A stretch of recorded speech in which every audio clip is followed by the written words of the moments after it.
Bienvenue dans l'ère du premier paddle.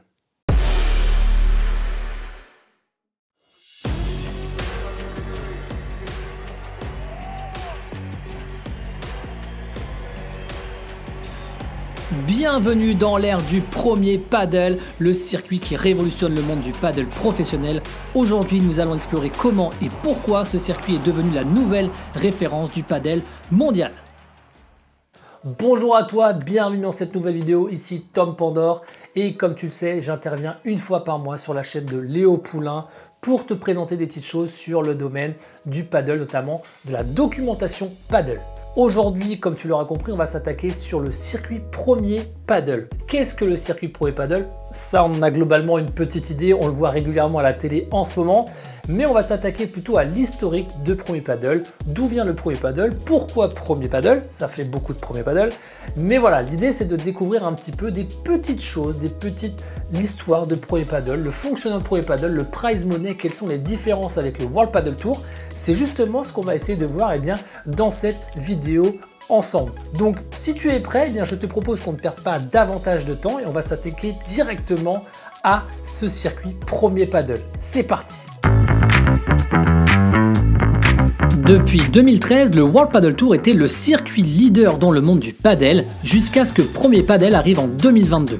En seulement 2 ans, le Premier Paddle devient le circuit privilégié et c'est en 2024, suite à un accord entre Qatar Sport Investments, propriétaire de Premier Paddle, et DAM, la société organisatrice du World Paddle Tour, que ces deux circuits de paddle fusionneront en un seul circuit mondial qui conservera le nom de Premier Paddle. En termes de structure et d'organisation, au tout départ, le Premier Paddle ne pouvait pas proposer beaucoup de tournois, puisque le World Paddle Tour était déjà bien implanté, en contrat avec les joueurs. Il a dû faire plutôt profil d'implantation minima, c'est-à-dire de combler un petit peu les vides qu'il y avait dans le planning du World Paddle Tour qui était déjà très chargé, afin que les joueurs puissent commencer à adhérer à ce nouveau circuit. Le Premier Paddle offre une plateforme internationale pour les talents émergents et établis.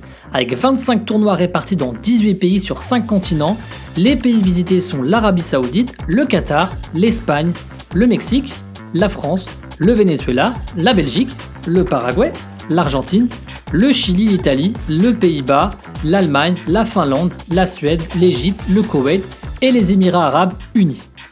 Il y aura plusieurs arrêts en France, 2 fois. Il y aura également plusieurs arrêts au Mexique, également 2 fois. Il y aura plusieurs arrêts en Italie, 3 fois. Et également en Espagne, 4 fois. Notamment le Master Final qui se déroule toujours à Barcelone au mois de décembre.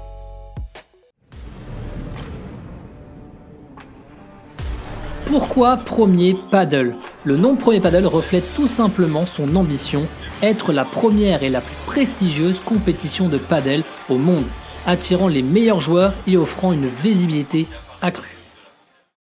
Quels peuvent être les avantages du Premier Paddle comparé au World Paddle Tour pour les joueurs et pour les téléspectateurs tels que nous? Le Premier Paddle offre une visibilité nettement supérieure au World Paddle Tour. Le World Paddle Tour, on pouvait notamment le voir à un certain moment uniquement sur les chaînes en Espagne ou en Argentine, etc. Enfin vraiment sur les chaînes qui sont plutôt espagnoles. Aujourd'hui, grâce au Premier Paddle qui a vraiment permis d'accroître la visibilité et la popularité de ce sport, on peut le voir notamment sur YouTube, ce qui est plutôt très intéressant et vraiment très bénéfique pour ce sport qui lui permet de gagner en popularité. Même si, petit aparté, il y a un moment, lorsqu'on est dans la phase, je crois, de quart de finale ou quelque chose comme ça, on n'a plus accès sur YouTube ou en tout cas plus accès au terrain principal. Je trouve ça un petit peu aberrant. Moi, c'est quelque chose qui me tape sur les nerfs quand chez Galan qui doit jouer et que je ne peux pas le voir sur la piste 1. Il faut passer par un VPN et se mettre en Espagne pour pouvoir accéder à la chaîne YouTube, en tout cas à la piste 1. Voilà, c'est un petit tips que je te donne si jamais toi aussi ça te tape sur le système de ne pas pouvoir voir Lebron ou Paquito ou Stupasuk. Tu prends ton VPN, tu peux en prendre des gratuits sur Android, tu mets un VPN, tu te mets en Espagne et tu retournes sur YouTube, tu pourras avoir accès à la piste 1. La visibilité, c'est hyper important, ça c'est clair. Plus il y a de visibilité, plus les sponsors vont se jeter sur les joueurs pour leur proposer des contrats. Et ça, c'est vraiment très bénéfique pour eux, notamment pour les jeunes joueurs qui se posaient la question à l'idée de devenir professionnels ou en tout cas de tenter l'expérience.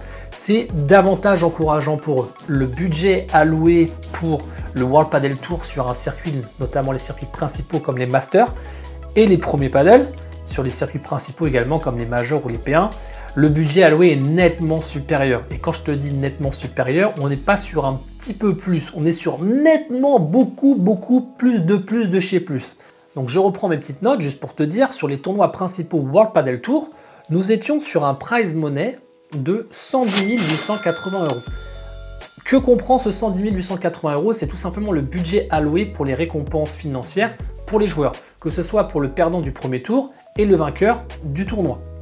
Le vainqueur du tournoi, lui, gardait 11 270 € sur les 110 000 qui étaient alloués pour tous. Alors que, tiens-toi bien, premier padel, Qatar Sport Investment, Nasser Al-Khelaifi. Nous sommes sur un prize money global de 525 000 €. 110 000, 525. Je t'ai dit, c'est pas un petit peu plus, c'est beaucoup plus.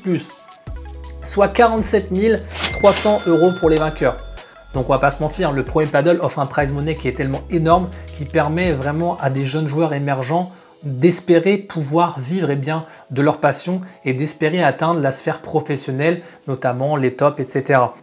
Donc encore une fois, ça va, je pense, encore plus optimiser ce sport, plus le populariser, mais donner encore plus envie à des joueurs peut-être de différents pays, notamment dans la sphère française, j'entends, ou dans la sphère anglaise, anglophone, même chez les Américains, j'en sais rien, de se donner les moyens pour devenir professionnel, ou en tout cas de tenter l'expérience, de tenter d'essayer de devenir joueur professionnel. Quel pourra être l'impact et l'avenir de Premier Padel? Eh bien, comme je te l'ai dit, je pense que le fait qu'il y ait une très grosse visibilité de la part de Premier Padel, un très gros budget, eh bien je pense que ce sport va encore plus éclater, va encore plus se développer. Et du fait que le sport va se développer en popularité, je pense aussi qu'on verra de nouvelles choses dans ce sport. On voit bien les pistes sont bien plus lentes qu'autrefois, ce qui fait que les joueurs défendent beaucoup. Je sais qu'ils parlaient même d'essayer peut-être d'agrandir les pistes, mais ça envisagerait de changer également les pistes sur les sphères amateurs. Donc ce serait très problématique. Mais en tout cas, voilà, le monde du paddle évolue, le monde du paddle change, le sport en lui-même change.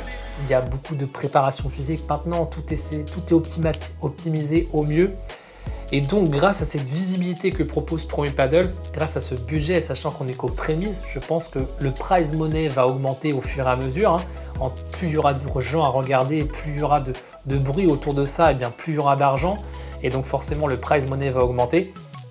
Et donc, ça attirera davantage de gens sur ce circuit-là. Le Premier Padel. J'espère que cette vidéo t'a plu, j'espère que tu as appris des choses.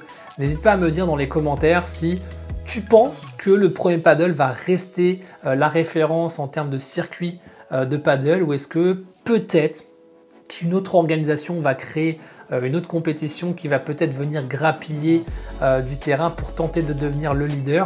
On sait que le paddle est né au Mexique, donc peut-être que le Mexique un jour fera une compétition qui deviendra pas unique et qui deviendra la référence du paddle. En tout cas, à l'heure actuelle, c'est le Premier Padel. J'espère que cette vidéo t'a plu. N'hésite pas à nous mettre un gros pouce bleu en bas de la vidéo. C'était Tom Pandore. Et n'hésite pas à me retrouver également sur mes différentes chaînes. On se retrouve le mois prochain sur la chaîne de Léo.